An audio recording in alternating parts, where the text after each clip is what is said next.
은혜 받으실 하나님의 말씀은 마태복음 17장 1절로 8절에 있는 말씀입니다. 이 계시의 말씀을 읽을 때에 오늘도 우리와 함께 하시는 주님의 음성으로 들려줄 수 있기를 원합니다. 우리 함께 낭독을 하겠습니다. 엿새 후에 예수께서 베드로와 야고보와 그 형제 요한을 데리시고 따로 높은 산에 올라가셨더니 그들 앞에서 변형되사 그 얼굴이 해같이 빛나며 옷이 빛과 같이 희어졌더라. 그때 모세와 엘리야가 예수와 더불어 말하는 것이 그들에게 보이거늘 베드로가 예수께 여쭈어 이르되 주여 우리가 여기 있는 것이 좋사오니 만일 주께서 원하시면 내가 여기서 초막셋을 짓되 하나는 주님을 위하여 하나는 모세를 위하여 하나는 엘리야를 위하여 하리이다. 말할 때 호련히 빛난 구름이 그들을 덮으며 구름 속에서 소리가 나서 이르시되 이는 내 사랑하는 아들이요 내 기뻐하는 자니 너희는 그의 말을 들으라 하시는지라. 제자들이 듣고 엎드려 심히 두려워하니 예수께서 나와 그들에게 손을 대시며 이르시되 일어나라 두려워하지 말라 하시니 제자들이 눈을 들고 보매 오직 예수 외에는 아무도 보이지 아니하더라. 시온 찬양대 찬양이 있겠습니다.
옛날 어느 마을에 관연한 딸을 둔 부모가 살고 있었습니다. 그 부모님의 걱정은 이 딸이 빨리 시집가야 될 텐데 하는 것이지요. 그러던 터에 따마침 청혼이 들어왔는데 두 집에서 동시에 들어오게 된 것입니다. 근데 가만히 살펴보니까 좋은 점들도 있고 또 좋지 않은 면도 있는 거예요. 그래서 부모가 결정하기가 참 어려웠습니다. 그래서 딸을 불러다 놓고 상의를 하는 거지요. 얘야, 다행스럽게 청혼이 들어오긴 했는데 동시에 두 집에서 들어왔구나. 그런데 동쪽 집에 살고 있는 젊은이는 돈이 많기는 많은데 몸이 좀 그렇게 좋지를 않아. 그런데 서쪽 집에 살고 있는 이 젊은이는 몸은 튼튼하고 건강한데 그 집이 좀 가난하구나. 그래서 내가 결정하기가 어려우니 어디를 결정하면 좋을까? 그랬더니 딸이 싱글생글거리면서 이렇게 말을 하더라는 겁니다. 뭘 그걸 가지고 이렇게 걱정을 하세요? 낮에는 동쪽 집에 가서 식사를 하고 저녁에는 서쪽 집에 가서 잠을 자면 되지요 라고 했더라는 겁니다. 그래서 생겨진 말이 동가식 서가숙이라고 하는 고사숭어가 나오게 되었었습니다. 그러니까 이 아가씨는 어떻게 하겠다는 거예요? 두 집에 양다리를 거치며 살겠다 하는 겁니다. 우리 예수님은 산상수훈에서 이렇게 말씀했어요. 한 사람이 두 주인을 섬길 수 없다. 자, 신앙생활을 하는데 동가식 서가숙 할 수 없다. 그런 말이에요. 때로는 우리가 예수님을 바라보다가 때로는 세상을 열심히 바라보고 따라가다가 그렇게 해서는 아니 된다 하는 것입니다. 여러분, 우리의 믿음의 대상은 오직 한 분, 예수 그리스도신 줄 믿습니다. 이제 사순절이 시작돼요. 이 사순절은 예수님이 십자가에 달려 죽으심으로 우리의 죄값을 지불하시고 다시 부활하심으로 우리에게 영원한 생명을 주신 그 놀라운 은혜를 깊이 생각해 보는 절기입니다.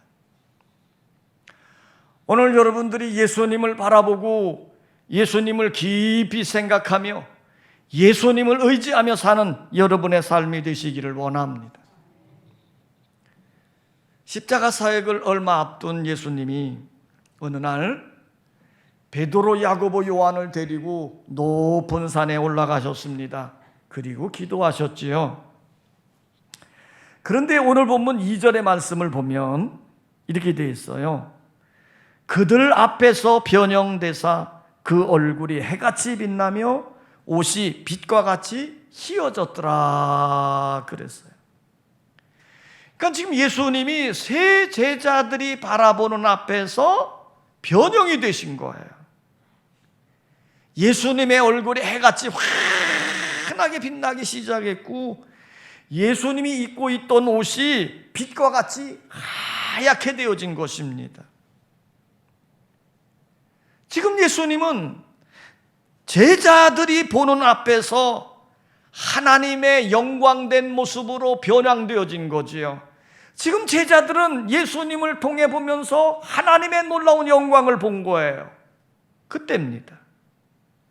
3절에 보면, 자, 3절 다 같이 한번 읽겠습니다. 3절 시작.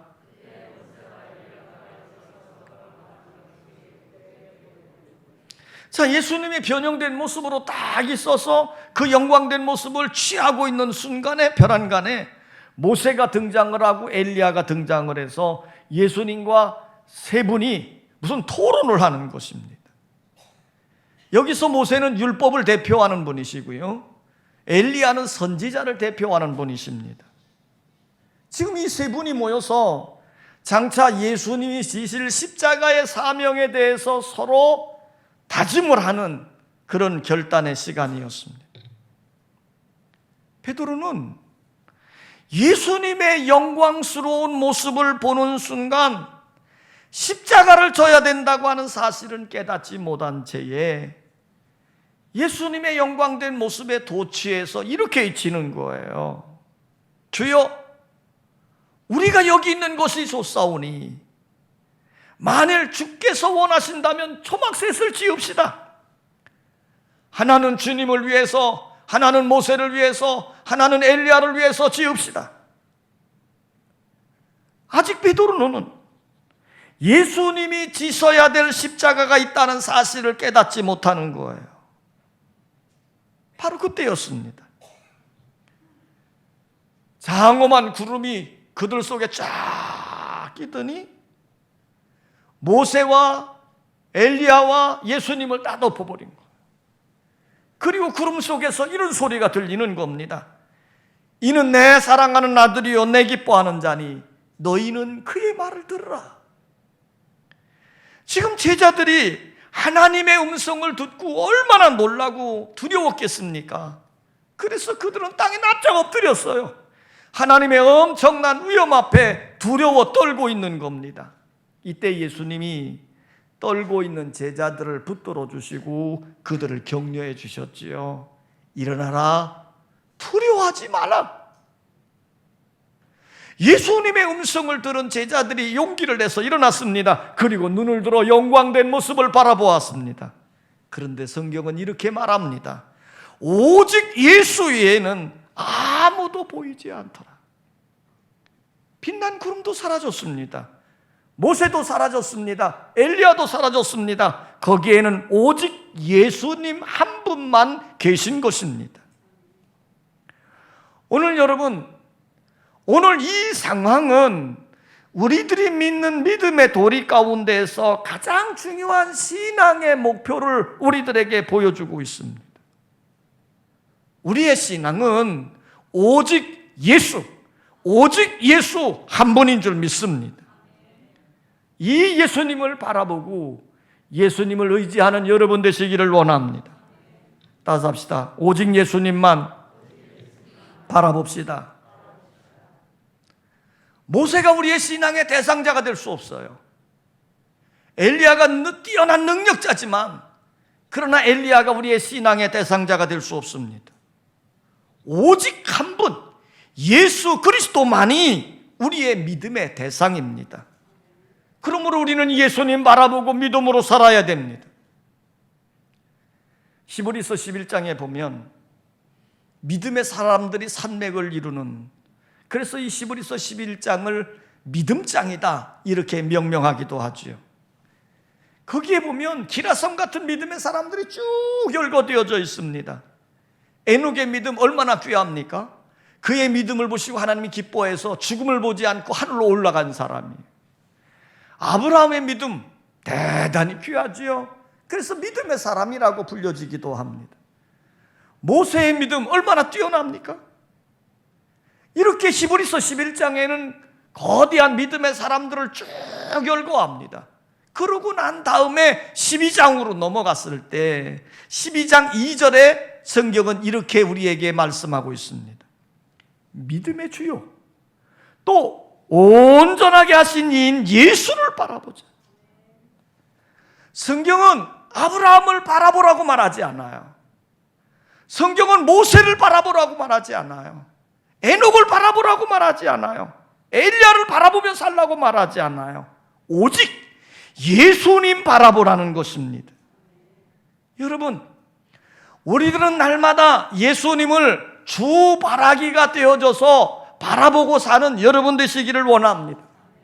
해바라기가 태양을 따라서 쫙 돌아가며 사는 것처럼 우리 성도들은 항상 무슨 상황이든 무슨 여건이 되든 주님 바라보고 주바라기 성도가 되는 여러분의 삶이 되시기를 원합니다. 그 옛날 고린도 교회가 왕성하게 부흥해 가다가 큰 문제가 하나 생겼어요. 파당이 생겨진 겁니다. 그래서 고린도 교회에 파가 생겼어요. 게바파가 생기고 아볼로파가 생기고 바울파가 생겼습니다. 복음의 주인이신 예수 그리스도를 바라보지 않고 말씀을 전하고 가르치는 사람만 바라보다 보니까 문제가 생겨진 거예요. 그래서 그들은 말하는 겁니다. 나는 베드로가 좋아. 아볼로가 실력 있지. 바울이 최고야. 서로 사람들에 대한 경쟁, 사람들에 대한 논쟁을 하다 보니 파당이 생겨진 거예요. 예수님 바라보지 않고 사람을 바라보며 신앙생활을 하니까 이와 같은 문제들이 생겨진 것입니다. 사랑하는 성도 여러분, 우리의 소망은 오직 한 분 예수 그리스도뿐인 줄 믿습니다. 다윗이 하나님을 바라볼 때 골리앗이 무섭지 않았어요. 엘리야가 하나님을 바라보고 나갈 때 바알 숭배자 수백 명이 두렵지 않았어요. 베드로가 주님을 바라보고 나갈 때 풍랑이는 바다 위를 걸을 수 있었어요. 스데반이 눈을 들어 하늘을 바라보아할 때 하늘 보좌 우편에 앉은 예수 그리스도를 바라보는 순간 스데반의 얼굴에 광채가 나는 위대한 모습이 되어졌습니다. 레오나르도라고 하는 위대한 미술가요, 조각가인 이런 예술가가 있었지요. 이 다빈치가 예술의 경지에 이르렀을 때입니다. 한 귀족이 찾아와서 예수님이 제자들과 최후의 만찬했던 모습을 그려달라고 부탁을 한 거예요. 그래서 다빈치가 그림을 그리기를 시작했습니다. 예수님 중앙에 딱 모셔놓고 좌편에 6제자, 우편에 6제자를 딱 그리면서 그 최후의 만찬의 모습을 다 그렸어요. 정말 심혈을 기울여서 잘 그렸습니다. 그림이 완성이 됐어요. 그런데 다빈치가 그 그림을 귀족에게 바로 갖다 준 게 아니고 자기가 친한 친구 한 사람을 청했습니다. 그리고 자기가 그린 그림을 좀 평가해 달라는 거예요.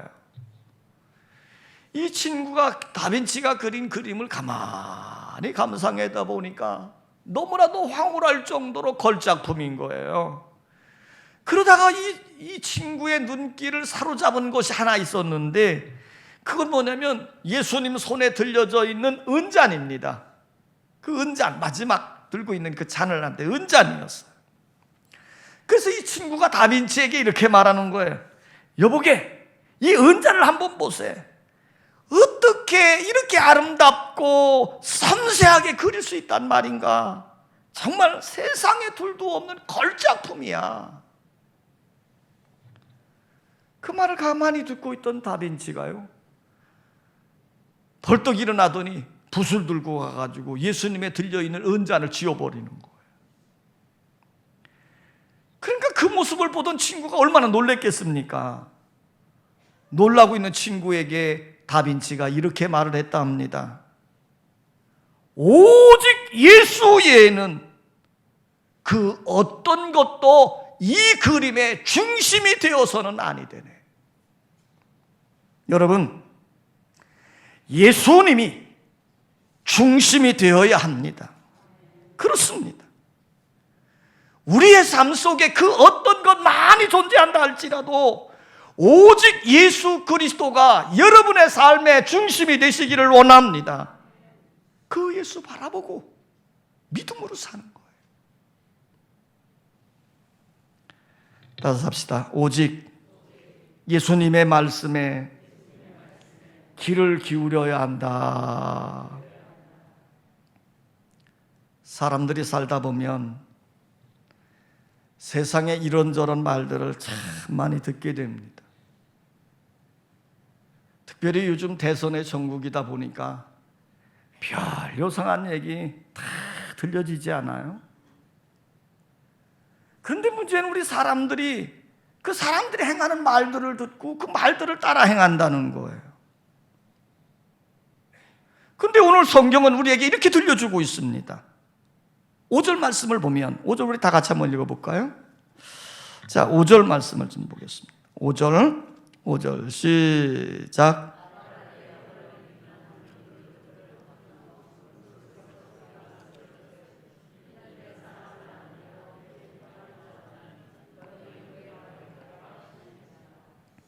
자, 지금 성경에 하나님이 이렇게 말하는 거예요. 제자들에게 너희는 그의 말을 들으라. 자, 예수님의 말씀을 듣고 예수님의 말씀에 귀를 기울이고 살아라, 그 말이에요. 베드로처럼 자꾸 내 생각, 내 주장, 내 고집을 앞세우지 말라는 겁니다. 또 다른 사람들의 말에 너무 신경 쓸 필요도 없어요. 다른 사람들의 말 때문에 너무 마음 아파하거나 속상해할 필요 없어요. 오직 예수 그리스도가 말씀하신 그 말씀에 귀를 기울이는 여러분 되시기를 원합니다. 그리고 그 말씀에 따라 순종해 가는 거예요. 그러면 우리 예수님은 반드시 여러분을 위로해 주시고 우리의 삶을 책임져 주시는 줄 믿습니다. 미국의 역대 대통령 중에 3선을 했던 루즈벨트라고 하는 대통령이 있어요. 근데 이 부분 소아마비를 앓아서 장애인입니다. 그러니까 이 장애인으로 살면서 그 숱한 역경과 힘든 일들을 이겨나간다고 하는 것 참 어렵겠지요. 특별히 미국의 대통령이 돼서 새로운 미국을 만들자, 그래서 뉴딜 정책을 펼쳐가는데 그런 과정에서 얼마나 힘든 일들이 많고 또 그 일을 방해하는 또 그런 정적들도 있고 참 너무 힘든 상황이지요. 자, 그럴 때 이 루즈벨트 대통령은요, 여호수아서 1장을 늘 애독을 했다는 거예요. 그 여호수아서 1장이 어떤 말씀이에요? 하나님이 여호수아에게 준 말씀이잖아요. 여호수아야, 너는 마음을 강하게 하고 담대히 하라. 두려워하지 말라. 내가 너와 함께 할 것입니다. 내가 너를 버리지 아니하고 너를 떠나지 아니하리라. 너는 좌로나 우로나 치우치지 말고 내 말을 마음에 새기고 내 말을 지켜 행하라. 그리하면 내 길이 평탄할 것이고 네가 형통하리라. 자, 이게 여호수아서 1장이 주는 말이에요.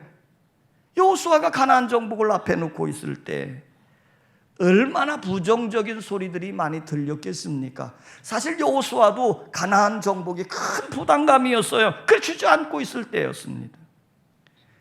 이때 걱정하는 소리, 탄식하는 소리, 우리는 할 수 없다고 하는 부정적인 소리, 비난의 소리, 비아냥거리는 소리, 엄청난 사람들의 소리가 들렸겠지요. 그때 하나님은 여호수아에게 이렇게 말하는 겁니다. 여호수아야, 그런 말에 귀를 기울이지 말고 너는 내 말을 듣고 내 말을 따라라, 행하라. 그리하면 내 길이 평탄할 것이고 형통하리라. 이렇게 말씀하신 거예요.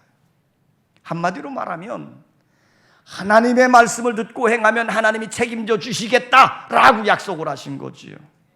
바로 이 루즈벨트 대통령도 마찬가지예요. 국정을 이끌라고 힘들고 어려울 때마다 자기 집무실에 들어가서 여호수아 1장을 펴놓고 계속해서 읽고 또 읽었다는 겁니다. 그러는 과정에 나중에는 얼마나 많이 읽었던지 여호수아 1장을 아예 다 암송해 버릴 정도였다는 거죠. 사랑하는 성도 여러분, 우리가 힘들고 어려울 때 무슨 힘으로 이 어려움을 이겨낼 수 있겠습니까? 이럴 때 주님의 음성을 들어야 돼요. 세상의 소리, 인간의 소리, 잡소리에 신경 쓰지 말고 오직 우리와 함께 계신 주님의 음성에 귀를 기울이고 주님의 음성을 들으시기를 원합니다.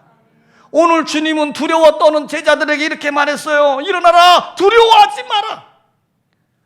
오늘 여러분과 함께 하시는 주님, 그 주님은 반드시 여러분을 위로해 주시고 격려해 주시고 새로운 용기를 가지고 희망을 가지도록 말씀으로 역사해 주시는 줄 믿습니다.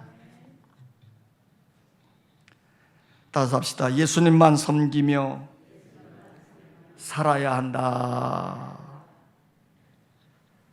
모세는 위대한 인물이지요.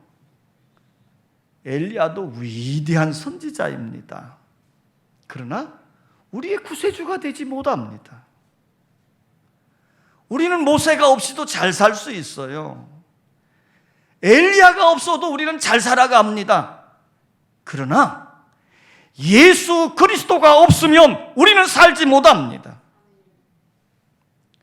고린도 교회에 파벌이 생겼지요. 문제가 생겼어요.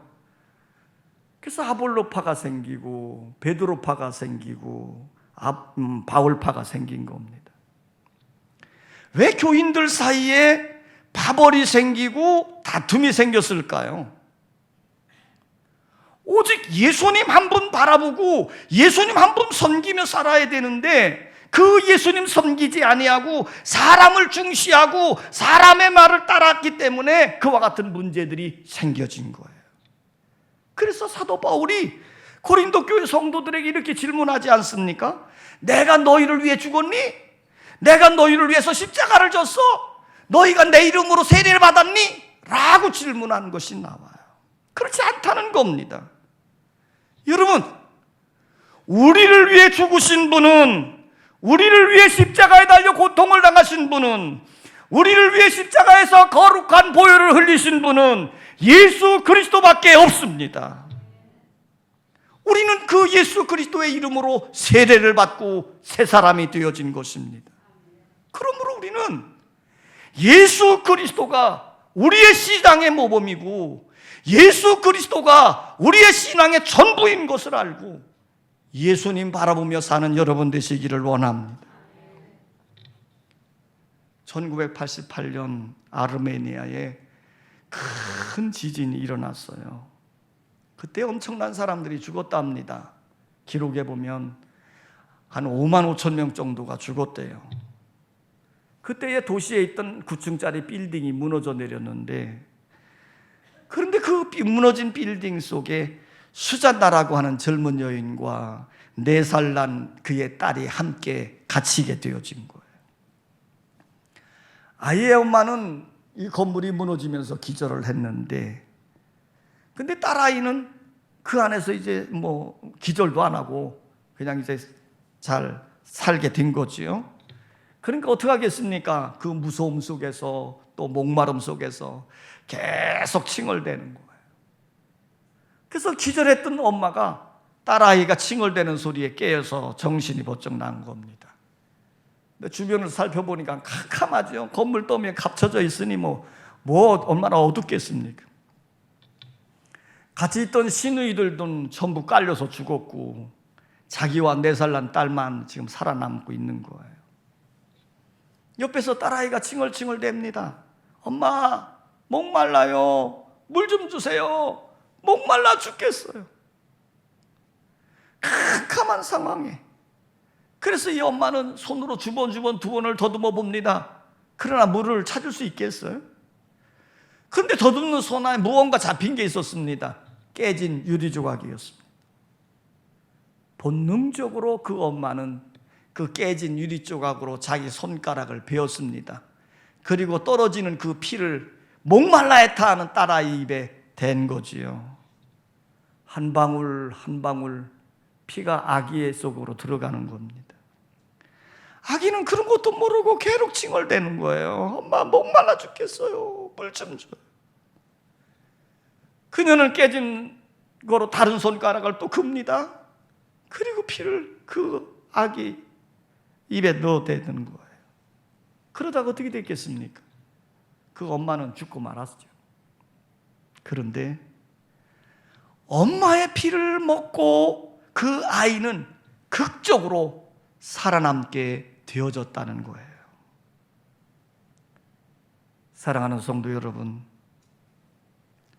어머니의 그 소중한 피 한 방울 한 방울 받아 먹으면서 살아남은 4살짜리 딸아이처럼 우리도 예수님이 십자가에서 온갖 멸시와 천대와 고통을 담당해가면서 뜨거운 보혈을 아낌없이 쏟아부어 주신 은혜로 우리가 새 생명을 얻고 새 사람이 된 것 아니겠습니까? 예수님이 흘리신 보혈의 공로로 우리가 죄 씻음을 받고 하나님의 자녀로 하나님의 자녀의 권세를 가지고 살아가는 우리들 아니겠습니까? 그러므로 나를 위하여 고난받으신 예수 그리스도를 바라보십시다. 그리고 오직 예수 그리스도의 말씀에 귀를 기울이십시다. 그리고 그 예수님을 섬기며 예수님의 영광을 위해 살아가는 여러분의 삶이 되시기를 원합니다. 이 사순절 기간에 십자가를 지시기 위해 이 땅에 오신 예수 그리스도를 깊이 생각하고 그분과 동행하는 삶을 사는 여러분 되시기를 주의 이름으로 축원합니다. 아버지 하나님,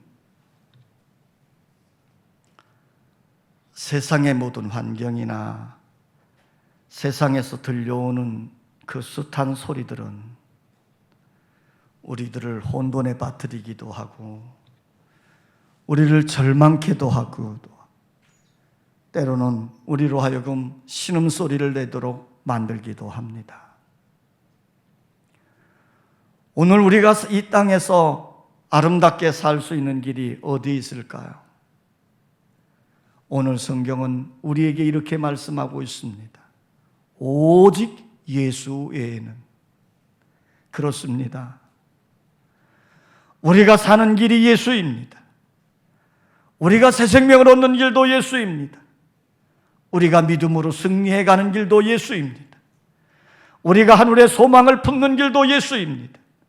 우리 안에 예수 그리스도로 가득 채워지게 하시고 예수를 바라보며 예수님의 말씀을 따라 순종해가는 아름다운 믿음의 삶이 되게 하여 주시옵소서. 예수님의 이름으로 기도하옵나이다. 아멘.